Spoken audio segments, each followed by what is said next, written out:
grasses and the mosses and the like. Hey, we're here in Tracy Arm at Dawes Glacier on Celebrity Solstice, and it is March 10th.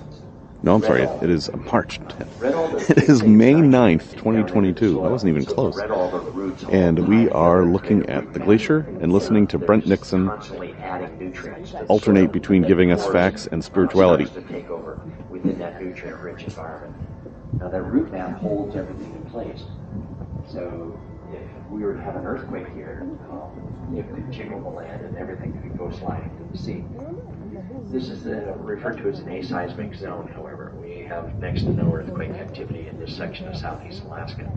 However, if we were to go off the right side of the ship out to the west, we move out into much more active fault lines, much more active activity. We have what's referred to as a left lateral slip fault that's happening here in southeast Alaska. And so the islands to the west of us are moving north because of the Pacific plate kind of dragging it along, dragging those islands along. But here inside this fjord, this is a glacially carved, glacially manipulated landscape. It doesn't get the name fjord unless it's been manipulated and carved by glacier and then saltwater filled. Those are prerequisites. So you have to have these steep walls that you see left and right of us. You have to have a letter U-shaped bottom. It has to be glacially manipulated, and it has to be ocean filled. So those are all the things that identify a true fjord.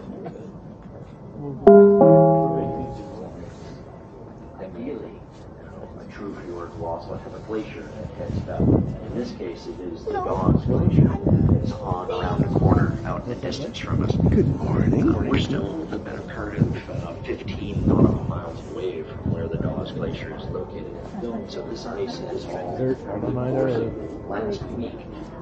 When our pilots were here last time, has filled up a huge section of the fjord. Not unusual when we get a nice warm series like we just experienced over these last few days, to have a lot more havoc, a lot more ice breaking off the face of the glacier and slowly being pulled by the tide.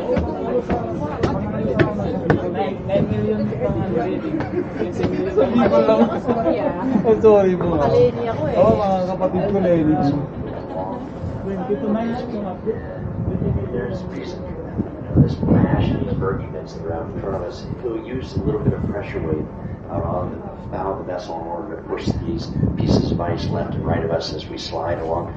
Those of you that are on the boat deck and outside, you'll be able to hear the pops, the snaps, and fizzles, what's known as bergy seltzer that comes from the pieces of ice as they slide past us. So all that trapped air that's down inside these pieces of ice is released as it melts.